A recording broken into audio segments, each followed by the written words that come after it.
السلام علیکم ناظرین، میرے چینل پر آپ کو خوش آمدید۔ میں پیدا ہوئی تو میرا نام شہزادی رکھا گیا۔ اماں نے شرمیلی مسکراہٹ کے ساتھ کہا تھا، میری بچی بڑی ہو کر ہمارے نصیب بدل دے گی۔ مگر نصیب بدلنا تو بہت دور کی بات تھی۔ ہمارے گھر میں تو روٹی کے 2 لقمے بھی نصیب نہ ہوتے۔ 2 کپڑے تھے، ایک اماں کے پاس، ایک میرے پاس۔ وہی دھوتے سکھاتے اور پھر وہی پہنتے رہتے۔ وقت یوں ہی گزرتا گیا۔ میں بڑی ہوئی تو کام پر لگ گئی۔ ایک دن قسمت نے مجھے ایسے گھر پہنچا دیا جہاں باہر کے ملک سے لوٹے ہوئے لوگ رہتے تھے۔ ان کے دادا جی بڑے نیک پڑھے لکھے انسان تھے۔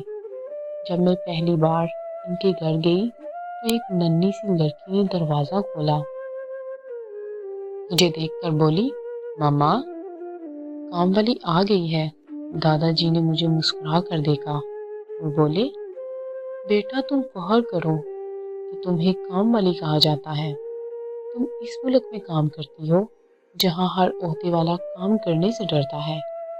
میں ان کی بات پوری طرح تو نہیں سمجھتی تھی، مگر ان کا لہجہ بہت میٹھا ہوتا تھا۔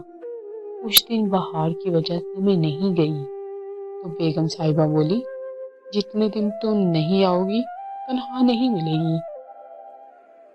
میں خاموش رہی، جیسے ہمیشہ رہتی تھی۔ دادا جی نے احبار سے نظریں اٹھائے بغیر کہا، کاش جتنے دن بجلی بند رہتی ہے اتنے دن وزیر کی تنخواہ بھی بند کر دی جائے، اور کاش جو گندگی پھیلاتے ہیں ان سے ہی وہ گندگی صاف کروائی جائے۔ گھر میں کوئی ان کی بات نہیں سنتا تھا، صرف میں سنتی تھی، خاموشی سے، جیسے کوئی بچے اپنی باپ کی نصیحت دل میں اتارتی ہے۔ دادا جی بہت اچھے انسان تھے، وہ مجھے ہمیشہ اچھی نصیحتیں کرتے تھے۔ اماں اکثر کہتی تھی، پتر مزے کی بات سن، اب مجھے شہزادی کہہ کر بلاتے ہیں۔ شہزادی جوتے صاف کر دو، شہزادی کپڑے دھو دو، شہزادی بچے نے پیشاب کر دیا ہے، جگہ صاف کر دو۔ بس ہر کام کے ساتھ شہزادی۔ مجھے تو 13 سال تک پتہ ہی نہیں تھا کہ شہزادی کہتے کسے ہیں۔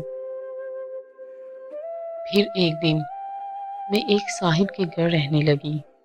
ان کا بیٹا 9 سال کا تھا، انگریزی اسکول میں پڑھتا تھا۔ اکثر مجھ سے پوچھتا رہتا، یہ چیز انگریزی میں اسے کیا کہتے ہیں؟ میں جب غلط بولتی وہ بہت ہنستا۔ پھر ایک دن بولا، تمہیں پتہ ہے تمہارے نام کا مطلب کیا ہے؟ شہزادی مطلب پرنسس۔ میں حیران رہ گئی، یعنی میں بھی کسی زمانے کی شہزادی ہو سکتی ہوں۔ اس دن پہلی بار اپنے نام پر مجھے فخر محسوس ہوا کہ میں بھی شہزادی ہو سکتی ہوں کسی زمانے کی۔ پھر ایک دن جب بیگم صاحبہ گھر پر نہیں تھی، صاحب جی بولے، ادھر آؤ میری بات سنو۔ میں صاحب جی کے پاس گئی اور بولی، میرے پاؤں دبا دو، بہت درد ہو رہا ہے۔ میں معصوم تھی، دل میں خیال آیا شاید میری خدمت سے خوش ہو جائیں گے۔ میں دباتی رہی اور وہ تعریفیں کرتے رہے۔ پھر بولے، یہاں بھی دباؤ۔ اور جب میں ان کی رانوں کو دبانے لگی دروازہ زور سے کھلا۔ بیگم صاحبہ اندر آئیں، ان کی آنکھوں میں غصہ، چہرے پر آگ۔ انہوں نے چیخ کر کہا، کمینی، نالائق، اسی لیے رکھتی ہوں تم جیسیوں کو۔ میں کام گئی، سمجھ نہ آیا۔ صاحب جی نے کہا، ان کا کوئی قصور نہیں، میں نے ہی کہا تھا۔ مگر بیگم صاحبہ رکنے والی نہ تھی۔ میرا سامان میرے ہاتھ میں پکڑایا، چیخ کر بولی، نکل جاؤ یہاں سے، ابھی کی ابھی۔ میں روتی ہوئی سیڑھیاں اتر رہی تھی، تب ان کا بیٹا اسکول سے لوٹا، مجھے دیکھ کر بولا، شہزادی کہاں جا رہی ہو؟ میں خاموش رہی۔ وہ اوپر جانے لگا تو میں نے پیچھے سے آواز دی، سنو، یہ ماسی کا مطلب کیا ہوتا ہے؟ وہ ہنسا اور بولا ماسی ماں کی بہن کو کہتے ہیں۔ میں ٹھٹک گئی، آسمان کی طرف دیکھا اور دھیرے سے بولی کہ لوگ اپنی ماں کی بہن کو گالی کیوں دیتے ہیں؟ میں یہی سوچتی ہوئے گھر سے باہر نکل گئی۔ رات کو جب میں فٹ پاتھ پر لیٹی، آسمان کے ستاروں کو دیکھ کر سوچا کہ شاید اللہ کے ہاں سب کے لیے جگہ ہے، بس زمین پر جگہ کم پڑ گئی ہے۔ پھر خود سے کہا شہزادی تمہارا تاج گم نہیں ہوا، بس لوگوں نے دیکھنے کی نظر کھو دی ہے۔ اور وہ رات پہلی تھی جب میں روئی نہیں، بس چپ چاپ مسکرا کر خوابوں میں اپنی سلطنت بسا لی۔ اس رات کے بعد میں کئی دن فٹ پاتھوں پر سوئی، بہت بھوک برداشت کی، لوگوں کی گالیاں برداشت کی، کبھی بھوک سے پیٹ مروڑتا، کبھی سردی سے جسم کانپتا۔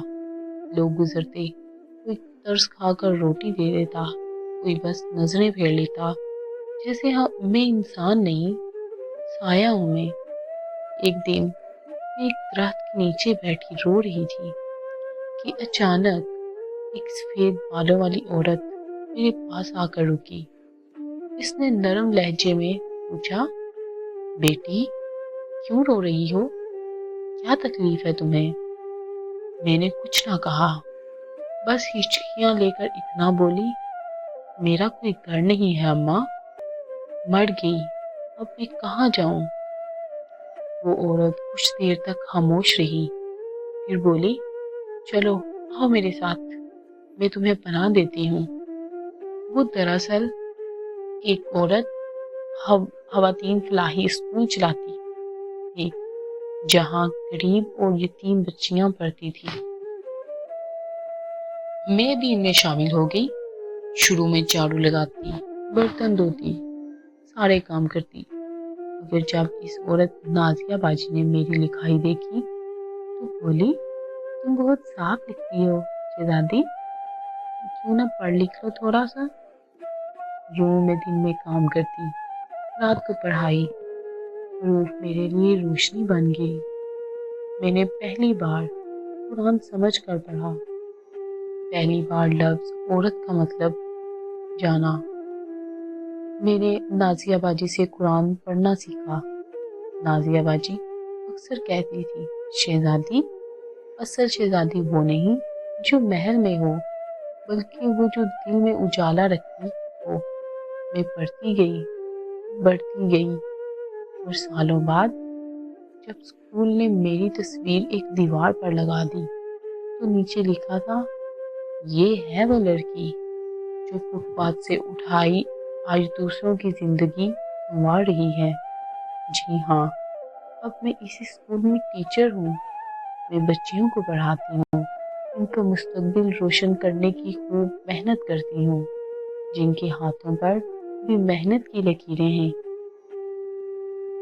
مگر خواب آسمان تک اکثر کوئی بچی آتی ہے گھبرائی ہوئی، ٹوٹی ہوئی، اور کہتی ہے میڈم میرا کوئی نہیں۔ میں مسکرا کر اس کے سر پر ہاتھ رکھتی ہوں، اب تمہاری ایک ماسی ہے جو تمہاری ماں کی بہن بھی ہے، اور تمہاری ساری باتیں سنے گی اور تمہاری دعا بھی۔ رات کو جب ہو جاتی تو وہ خوشی سے ایک دوسرے کی طرف دیکھتے۔ رات کو جب اسکول کی چھت پر جا کر آسمان دیکھتی ہوں تو وہی پرانے ستارے چمکتے ہیں۔